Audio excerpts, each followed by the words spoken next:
Oke, selamat siang. Berjumpa kembali dengan Wong Tegal. Mudah-mudahan nggak bosan kalian. Mas Bro juga semangat terus. Saya akan memberikan pandangan kripto, narasi pribadi saya sendiri, apa yang sebenarnya terjadi saat ini dan akan kemana arahnya nanti sampai tahun 2024 akan saya babat tuntas di sini ya. Tapi kalian tetap dior, riset sendiri dalam dunia kripto berisiko tinggi. Mas Bro tidak bertanggung jawab atas kerugian kalian, semua ditanggung masing-masing. Dan juga akan saya sampaikan ada koin yang lagi aktif diakumulasi paus besar-besaran, kemungkinan koin itu akan pump. Ya, langsung saya bahas apa yang terjadi di sini. Market itu naik dan turun itu ada yang membikin. Ya, kalau bandar sekarang harga dibanting dia cuan, ngapain dipam? Kalau dia dipam ke atas maka akan digunting retail. Karena memang belum ada dana segar yang masuk, ya. Dan ini yang terpenting, dengan semalam dites harga pam tinggi padahal BTCD-nya juga ngaceng kok bisa pam tinggi, adalah bandar itu lagi retest, ngecek kita investor retail itu dites. Ini masih semangat nggak main kripto? Masih ada investor masuk nggak ketika kita pam? Ternyata di pam bandar, investor banyak yang masuk, retail banyak yang kepancing masuk, dibanting sama mereka, dimakan lagi ratusan ribu trader yang kena di hari ini. Menandakan mereka itu naik turun itu mereka mainkan. Dan sisi positifnya artinya market itu masih bisa pump gila-gilaan, masih saatnya bisa terbang nanti. Ya, semalam udah dites, naik bisa naik, turun bisa turun, nggak ada yang tidak bisa. Ini adalah game, ambil positifnya. Oh, ternyata market itu bisa pump, ya, seperti semalam. Dan saya rasa ini akan ada pertempuran dalam waktu dekat. Saya rasa nanti di bulan November sampai pertengahan Desember. Mereka paus dramanya terlalu panjang, adu strateginya terlalu kelamaan. Yang sekarang paus sendiri pusing, mumet, berkutakan karena sudah tidak ada banyak waktu lagi menjelang akhir tahun. Akhir tahun kita berpikir yang ringan saja, ya, butuh dana pajak, butuh untuk tutup buku, THR tahunan, jalan-jalan Natalan dan segala macam. Mereka akhir tahun butuh dana. Ternyata waktu sudah mepet gini mereka kebingungan. Paus ini lagi kebingungan. Waktu sudah mepet, uang mereka dikantongin saja buat apa? Bandar uangnya dikantongin aja buat apa? Ya, kalau uang dingin, kalau uang pinjaman, bunganya harus berjalan, ya toh. Yang mana akhir tahun pada jatuh tempo, sekarang mulai gedubukan, ya, mulai bingung dan akan terjadi pertempuran yang sengit kelihatannya nanti di bulan depan. Oke, saya akan kasih data-data di sini, nggak asal ngoceh ya, seperti Trump, pertemuan Trump Tiongkok picu lonjakan harga Bitcoin, para investor bertaruh besar, lagi edan judi, lagi gila judi. BTC dan ETH harga mengalami kenaikan setelah Presiden Donald Trump mengonfirmasi pertemuan dengan pemimpin Tiongkok di KTT APEC semalam loh ya. Pada 31 Oktober Bitcoin naik hampir 4%, sementara ETH naik sekitar 5% semalam sebelum dibanting ya. Dan di perdagangan di sekitar sekian pasar meningkat sekitar 10 miliar dolar dalam waktu singkat. Menurut para pengamat pasar, strategi taruhan paus dan posisi campuran lagi pada gemblung, lagi pada judi. Tenang aja, pemenangnya adalah spot long invest holder jangka panjang yang akan bobrok. Kayaknya nanti pertarungan paus ada dua pilihan akan berperang di bulan depan sampai Desember. Pilihan hanya dua, rungkat atau cuan. Karena ini lagi bermain strategi taruhan paus dan posisi campuran. Paus Bitcoin insider kembali. Dia baru saja membuka posisi short BTC senilai 76.195.977 dengan leverage 10 kali. Apakah dia tahu sesuatu? Ya kita nggak ngerti. Sekarang kita akan teruskan. Seorang investor yang dikenal sebagai insider membuka posisi long senilai 255 juta dolar pada BTC dan ETH. Pada saat yang sama, trader ini juga membuka posisi short BTC senilai 76 juta US dollar dengan leverage 10 kali. Langkah ini tampaknya merupakan taruhan pada fluktuasi harga, bukan hanya satu arah. Hati-hati, market akan bergerak sangat sadis, naik turun dengan cepat. Ini lagi pada edan, pada gemblung, leprek, taruhan besar-besaran. Salah dia sendiri, waktunya sudah mepet. Akhir tahun drama dibikin panjang. Saya yakin drama akan berakhir, uang akan panas-panasan. Kelihatannya paus-paus sudah mulai memanas. Taruhan judi lepret. Seorang investor yang dikenal sebagai insider membuka posisi long. Ada yang long, ada yang nge-short. Rame, akan rame. Para pengamat ini mereka lagi pusing. Harusnya belikan obat ya, karena dia kacau. Bisa dikatakan setengah edan gitu. Bercanda. Ya posisinya itu acak-adut. Satu orang dia itu ini benar-benar waras enggak? Prediksi dua langkah. Posisi short dia pasang, posisi long juga pasang. Ini akan draw. Saya nggak habis pikir ini. Ya benar-benar. Jadi dia pasang short juga, pasang long juga, satu well. Kan gemblong. Kalau lain orang sih boleh-boleh saja. Ini urusannya gimana? Seorang investor yang dikenal sebagai insider membuka posisi long senilai 255 juta dolar, 255 juta dolar pada BTC dan Ethereum. Pada saat yang sama trader ini juga membuka posisi short. Kan lucu. Ya, jadi para pengamat mencatat bahwa pedagang ini memiliki rekam jejak melakukan perdagangan besar yang tepat waktu, katanya termasuk short selling yang menguntungkan.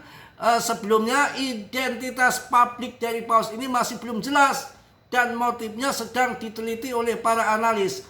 Ini siapa ini? anak buahnya Bartram ya.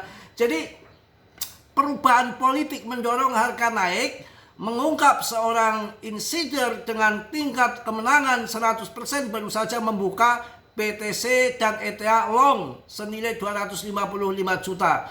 Apakah dia tahu sesuatu? Ya kita nggak tahu. Jadi rame ya.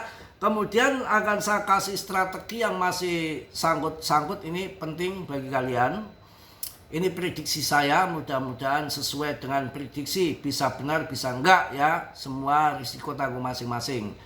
Perkiraan saya, karena akhir tahun mereka butuh dana besar, well butuh TP, ini segera akan memanas, kalang kabut. Pokoknya market bisa end pump ya, bisa dump dan pump secara singkat. Hati-hati, biasanya posisi atas bawah akan dimakan semua, maka pemenangnya bandar. Pemenangnya bandar nanti ya. Kemudian sama holder yang kuat ini, yang tingkat dewa, yang baja, holder yang mental baja ini yang akan jadi pemenang. Menurut saya pribadi itu nanti akan terjadi gerakan besar di bulan November pertengahan sampai pertengahan Desember. Kemudian di pertengahan Desember sampai Desember itu akan terjadi koreksi mereka pada TP untuk kebutuhan akhir tahun dan Natal serta tahun baru dan berbagai macam kebutuhan yang lain. Jadi saya sarankan yang masih sangkut-sangkut harga berapapun, harga tertinggi kalau di grup ya saya tuntun, saya pantau dengan TA nanti harga tertingginya berapa kira-kira ya. Itu antara bulan November sampai Desember kalian harus TP dulu, keluar dulu ya. Ketika Desember akhir kemudian koreksi dan terjadi sampai Januari awal koreksi, kalian masuk karena pertengahan Januari biasanya sisa-sisa kebutuhan sudah selesai, Natalan, tahun baru, akhir tahun udah selesai, dia akan masuk ke kripto lagi. Dan memang banyak pakar-pakar yang memprediksi kalian harus sabar, bukan berarti tidak ada bull market, tidak ada all season, tapi akan menjalar sampai tahun 2026 di kuartal pertama, kuartal 1 paling mentoknya di bulan April, udah menjorok 1 bulan, itu akan terjadi pump kembali. Dan kemudian mungkin nanti terjadi inflasi besar, Powell pangkas naikkan suku bunga, setelah pangkas baru akan terjadi bear. Nah kalian baru ngambil posisinya, jangan buru-buru, nanti setelah deket akan halving BTC tahun 2028 baru kalian masuk dan ambil BTC saja ya. Oke, saya lanjut ya. Komentar dari Presiden AS Donald Trump dilaporkan membantu menenangkan pasar. Ia mengatakan bahwa semuanya akan baik-baik saja. Ketika berbicara tentang ekonomi Tiongkok dan nadanya terhadap Beijing menjadi lebih lunak setelah sebelumnya mengumumkan tarif 100% untuk barang-barang Tiongkok. Saya rasa Trump tidak akan terjadi naikkan tarif. Saya rasa akan menanggung beban dia sendiri. Barang-barang dari Cina akan naik ratusan persen di masyarakat AS juga yang akan menanggung risikonya, belum nanti balasan dari Tiongkok. Ini saya rasa hanya permainan Trump dan sudah seringkali dari dulu ditunda dan akhirnya dibatalkan, bahkan dimakzulkan sama dewan di sana. Jadi ini hanya permainan Trump saja. Kemudian klaim tarif telah memicu aksi jual besar-besaran di pasar tradisional dan kripto beberapa hari sebelumnya. Pelaku pasar dengan cepat merespon sinyal terbaru ini sebagai peluang untuk meredakan ketegangan. Sebetulnya kalau kita orang-orang kripto itu nggak pedulikan omongan Trump, saya rasa udah all season. Ini kebodohan kita semua bahwa memang media dalam media maksudnya itu masih ampuh, masih canggih untuk bikin food ketika mereka ingin dibanting barang. Itu dia pasang short dulu itu dengan fat food di berita itu memang masih ampuh, tahu-tahu mereka pada kabur ketakutan.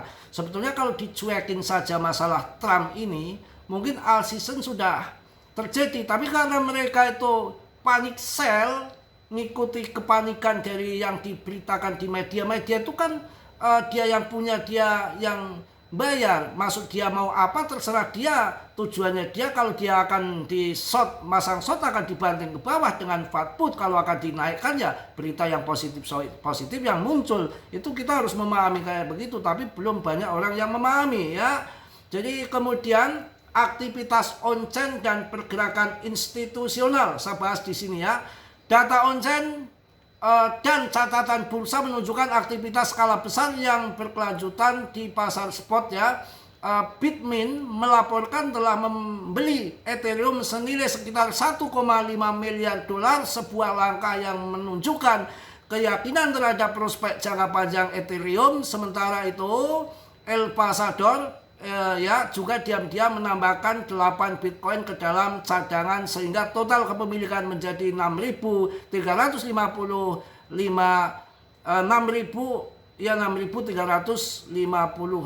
BTC.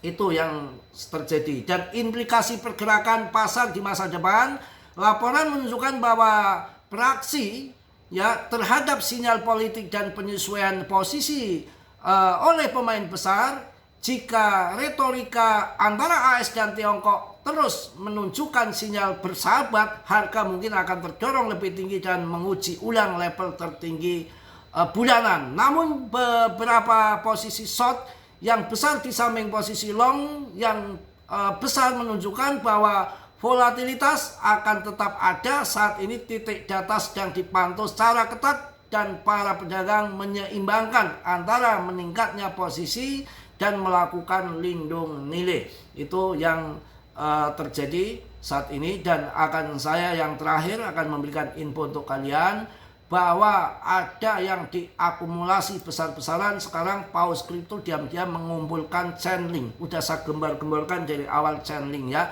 Ini saingannya XRP. Mungkin akan link ini siap untuk rally besar karena diakumulasi besar-besaran.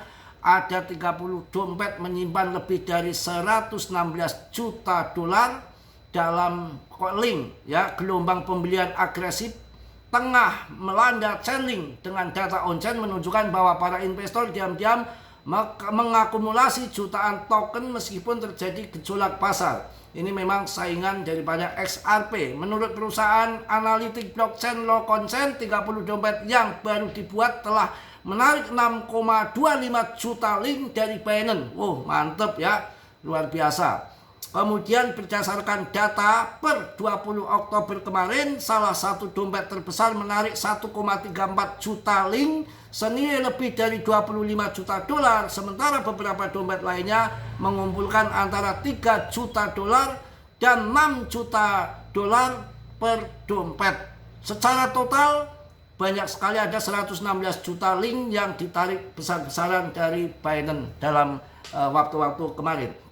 Mungkin itu yang saya sampaikan. Tetap semangat, naik dan turun market ada yang bikin. Pertempuran saya rasa segera akan terjadi di bulan depan. Mereka sudah saling panas, berkutakan, kacau balau karena waktunya sudah mepet menjelang akhir tahun. Salah dia sendiri, terlalu lama dengan strategi drama yang mereka mainkan. Saya rasa sudah waktunya akan volatile, bisa naik turun nggak jelas. Pokoknya kita tunggu saja, dan strategi yang saya sarankan untuk kalian di bulan sebelum akhir tahun, harga berapapun kalian TP dulu, nanti gampang masuk lagi di Januari ketika akan penurunan, karena menurut informasi akan berlanjut sampai tahun 2026. Di kuartal pertama masih terjadi bull. Mungkin itu yang saya sampaikan. Mohon maaf yang sebesar-besarnya.